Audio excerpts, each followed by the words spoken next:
welcome to Queendom TV. Today I'm going to be doing the second video in my mini docu-series rather, asking the question why K-pop is more popular than J-pop. Now this was a subject that was suggested by one of you fantastic and fabulous subscribers. Aria, thank you so much girl for putting this idea forward. And in this video I'm going to be looking into the history of J-pop, Japanese pop. If you want to know more about pop culture and stuff like that I spoke about in my previous video, please watch that, and my other videos in the process of getting to the answer to this question are all going to be in a playlist for you to watch with your viewing pleasure. So let's get right into it. J-pop. Now looking into J-pop was a lot more difficult, and I'm going to get into why it was more difficult, why I think it was more difficult, and how this may also what this might suggest in terms of the answer of the big question at the end. But one thing that I will say is that, you know, Japanese city pop is something that is considered to be that was quite popular in Japan. This is more this is born more in the 1970s, is when it was birthed, and it was popularized in the 1980s.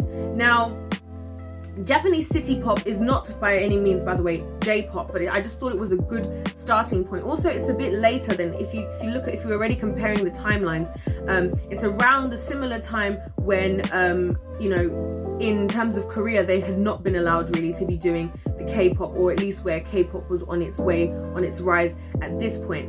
So at this point with Japanese city pop, they did have Western influences, including you know, having English titles and lyrics and things like that. But again, and this was even heightened by, you know, the creation of the Walkman, which is a really cool thing. You know, for those of us, you know, the Walkmans, the iPods and things like that, those are the things that have enabled us, you know, over the years to be able to listen to music more and more and more. But the thing is that city pop kind of faded out eventually. I guess it was a little bit dated for a lot of people. It's a very specific genre, and although there are some people who are some Japanese city pop artists that are popular, it wasn't really appealing to the younger demographic, who slowly but surely became more interested in the kind of rock, electronic type of music, again with the Western influences as well. So there's that. But then there's also another level to it that I wanted to point out, which is the fact that Japanese music as well, I think they're a lot more known in the Western countries for like the anime music. If you think about it, and anime music is very different to things like J-pop or even K-pop, because anime music is usually built for a storyline, and the Japanese storylines are usually very deep, very heartfelt, which kind of goes against the what do you call it? It kind of goes against the simplicity, almost innocence that you might find within things like K-pop and J-pop, if that makes sense. So anyways, that all died down, and then the West kind of carried on into the pop, and within Japan they kind of introduced, you know, these Johnny's Entertainment is something that I heard about. Johnny's Entertainment production company, which was only allowed for boys. It was actually initially established in 1962, but they're still known to this day to kind of be on that kind of level of what people would see as the J-pops of now. But the thing again about Japanese pop is it's a lot more on the, well, they say in Japan, the kawaii. It's more kawaii, which means like, you know, it's cute and it's nice and it's lovely. Again, this is something you can relate to very much in Japanese culture. Even if you look at like the food and stuff, they like to kind of have that kind of cute, lovely little I think it's really nice, you know, kind of homely sense to just a lot of the things that they do, where again, you know, with Korean, with K-pop, maybe that was a little bit different.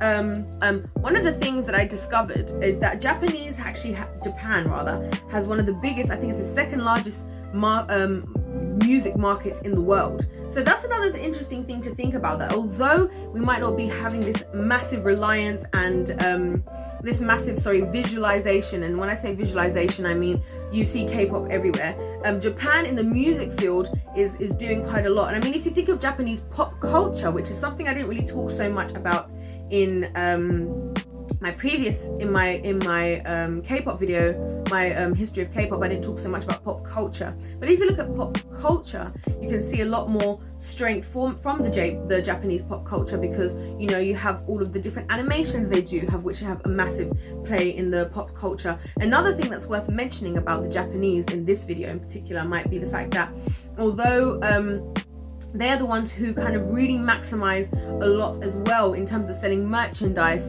around pop culture. So again, although they might not be as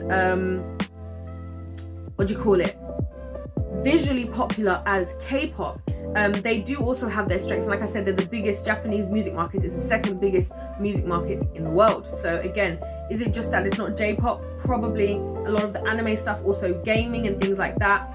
And I think I was watching I actually watched this video where somebody was doing interviews with people, and they were talking about how some people in Japan, you know, they really appreciate listening to the J-pop, because there is kind of J-pop music also in anime as well. And I think a lot of people would attribute the J-pop they know to an anime, because that's kind of more how people do it, and that's how people find, you know, the artists that they like over there as well. So it's kind of a completely different pathway into J-pop. So yeah, that's just a very, very, very basic idea of J-pop. I guess the Japanese people a lot more wanted to cling more onto their own culture, and were kind of happy to let the Western countries run off with whatever they wanted to do as far as pop culture. So I definitely think for Japan, they forged maybe more of a individual based identity within the area of pop culture, and I think they're quite happy doing that, to be honest with you. So yes, thank you so much for watching this video, guys. I'm sorry, by the way, that sometimes my thoughts and everything, they seem so choppy, because I have to follow my notes,